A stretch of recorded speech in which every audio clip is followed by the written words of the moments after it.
19వ శతాబ్దపు భారతదేశమంటే కేవలం బ్రిటిష్ వాళ్ల పాలన గురించే కాదు, అది నిరంతర ప్రతిఘటనల కాలం.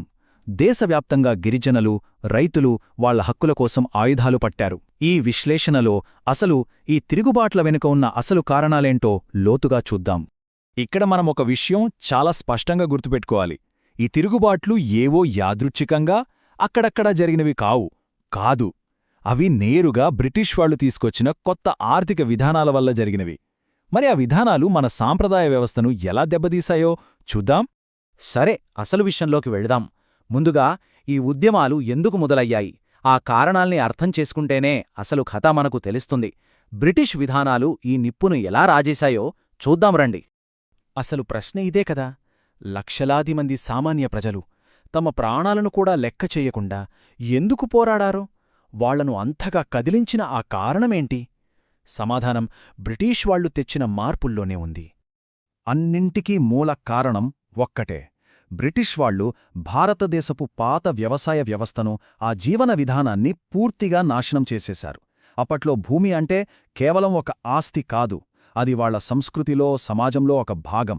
బ్రిటిష్ వాళ్లొచ్చి ఆ బంధాన్ని తెంపేశారు. మరి బ్రిటిష్ వాళ్లు తెచ్చిన మార్పులు ఏంటి? చూడండి. మొదట భూమిని ఒక అమ్మే వస్తువుగా మార్చారు, అంటే ప్రైవేట్ ఓనర్షిప్ తెచ్చారు. తర్వాత పన్నులన్నీ డబ్బు రూపంలోనే కట్టాలని పట్టుబట్టారు. దీనివల్ల రైతులు వడ్డీ వ్యాపారుల చేతుల్లో చిక్కుకొన్నారు. అన్నింటికన్నా దారుణం, కొత్త అటవీ చట్టాలు తెచ్చి గిరిజనులను వాళ్ల అడవుల నుంచే దూరం చేశారు. ఇవన్నీ కలిసి ఒక పెద్ద సంక్షోభానికి దారితీశాయన్నమాట. ఈ మార్పుల వల్ల అందరికన్నా దారుణంగా నష్టపోయింది గిరిజనులే. వాళ్ల తిరుగుబాట్లు, వాళ్ల భూమిని, వాళ్ల అస్తిత్వాన్ని కాపాడుకోవడానికి జరిగిన పోరాటాలు, వాటి గురించి ఇప్పుడు చూద్దాం. అయితే గిరిజన ఉద్యమాలకు, రైతు ఉద్యమాలకు మధ్య ఒక ముఖ్యమైన తేడా ఉంది.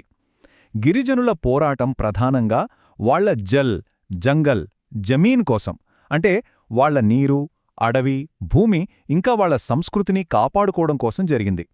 మరోవైపు రైతుల పోరాటాలెక్కువగా పన్నులు, జమీందార్ల దోపిడీ, బలవంతంగా పంటలు వేయించడం లాంటి ఆర్థిక సమస్యల చుట్టూ తిరిగాయి. గిరిజన తిరుగుబాట్లలో మనం ఖచ్చితంగా మాట్లాడుకోవాల్సింది సంథాల్ తిరుగుబాటు గురించి. 1857 సిపాయిల తిరుగుబాటు జరగడానికి సరిగ్గా ఒక సంవత్సరం ముందు ఈ తిరుగుబాటు తూర్పు భారతదేశంలో బ్రిటిష్ పాలన పునాదుల్నే కదిలించేసింది. ఈ తిరుగుబాటుకు సిద్ధూ, కన్హూ అనే ఇద్దరు అన్నదమ్ములు నాయకత్వం వహించారు. నిజానికి వాళ్ల పోరాటం మొదలైంది తమను దోచుకుంటున్న జమీందారులు, వడ్డీ వ్యాపారుల మీద. కాని బ్రిటిష్ అధికారులు ఆ దోపిడీదారులకు సపోర్ట్ చేయడంతో పోరాటం నేరుగా బ్రిటిష్ పాలనకే వ్యతిరేకంగా మారింది. ఈ తిరుగుబాటు దెబ్బకు బ్రిటిష్ ప్రభుత్వం ప్రత్యేకంగా సంతాల్ పర్గణ అనే ఒక ప్రాంతాన్ని ఏర్పాటు చేయాల్సి వచ్చింది. అలాగే మరో ముఖ్యమైన గిరిజన ఉద్యమం బిర్సా ముండా నాయకత్వంలో జరిగింది. దానికి స్థానికంగా ఒక పేరుంది, ఉల్గులాన్, అంటే గొప్ప కల్లోలమని అర్థం. ఆ పేరులోనే ఆ ఉద్యమ తీవ్రత మనకు అర్థమవుతుంది. చూశారా, సంతాల్ తిరుగుబాటు అనేది ఒకే ఒక్క సంఘటన కాదు. శతాబ్దం చివర్లో బిర్సా ముండా తన ప్రజలను ఏకం చేసి, బయటివాళ్లను తరిమేసి ఒక స్వతంత్ర ముండా రాజ్యాన్ని స్థాపించాలని కలలు కన్నారు. దీన్నిబట్టి గిరిజన సమాజాల్లో స్వాతంత్ర్యకాంక్ష ఎంత బలంగా ఉండేదో మనకు తెలుస్తుంది. సరే, అడవుల నుండి ఇప్పుడు మనం పొలాల వైపు వద్దాం. గిరిజనుల్లాగే వ్యవసాయం చేసుకునే రైతులు కూడా బ్రిటిష్ విధానాల వల్ల తీవ్రంగా నష్టపోయారు.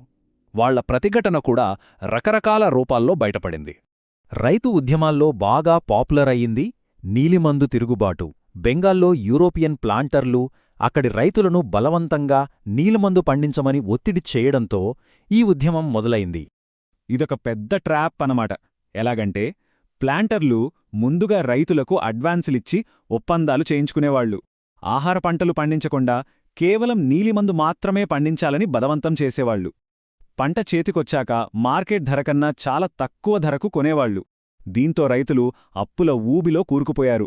ఈ తిరుగుబాటు సక్సెస్ అవ్వడానికి కారణం అందరూ ఏకమవ్వడమే. దిగంబర్, బిష్ణు బిస్వస్ లాంటి స్థానిక నాయకుల కింద రైతులంతా ఒక్కటయ్యారు. అంతేకాదు, కలకత్తాలోని మేధావులు, పేపర్లు కూడా రైతులకు మద్దతిచ్చాయి. ముఖ్యంగా నీల్ దర్పణ్ అనే నాటకం ఈ దోపిడీని దేశమంతా తెలిసేలా చేసింది. ఆ ఒత్తిడికి తలొగ్గి ప్రభుత్వం చివరికి ఇండిగో కమిషన్ను ఏర్పాటు చేసింది. నీలిమందు తిరుగుబాటే కాదు, పబ్నా తిరుగుబాట్లాంటివి కూడా జరిగాయి.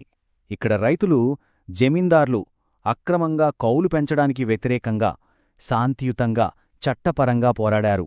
అంటే రైతు ప్రతిఘటనలో ఇది మరో కోణమనమాట. ఈ పోరాటాలన్నింటినీ కలిపి చూస్తే మనకు ఒక స్పష్టమైన చిత్రం కనిపిస్తోంది. అది బ్రిటిష్ పాలనకు వ్యతిరేకంగా సాగిన నిరంతర ప్రతిఘటనల వారసత్వం. ఒక్కసారి చూడండి, 1766లో చువాడ తిరుగుబాటుతో మొదలై 19వ శతాబ్దం మొత్తం భారతదేశంలోని వేర్వేరు ప్రాంతాల్లో ప్రజలు బ్రిటిష్ విధానాలకు వ్యతిరేకంగా నిలబడుతూనే ఉన్నారు. అంటే ప్రతిఘటన అనేది ఒక నిరంతర ప్రక్రియగా సాగింది. చివరగా మనం అర్థం చేసుకోవాల్సింది ఏంటంటే, ఈ ఉద్యమాలు వేర్వేరు ప్రాంతాల్లో వేర్వేరు సమూహాల మధ్య జరిగినా వాటన్నింటినీ కలిపిన ఒకే ఒక సూత్రం ఉంది. అది ఆర్థిక దోపిడీ నుండి విముక్తి, కోల్పోయిన తమ హక్కుల్ని, భూమిని, గౌరవాన్ని తిరిగి సంపాదించుకోవాలనే బలమైన కోరిక. ఈ చారిత్రక పోరాటాలు కేవలం గతం కాదు. భూమి హక్కులు, వనరులపై అధికారం, ఆర్థిక న్యాయం, ఈ విషయాల గురించి ఇప్పటికీ మన సమాజంలో చర్చలు జరుగుతూనే ఉన్నాయి, పోరాటాలు సాగుతూనే ఉన్నాయి. బహుశా ఆనాటి పోరాటాల ప్రతిధ్వనులు ఈనాటికి మనకు వినిపిస్తున్నాయేమో? ఆలోచించండి.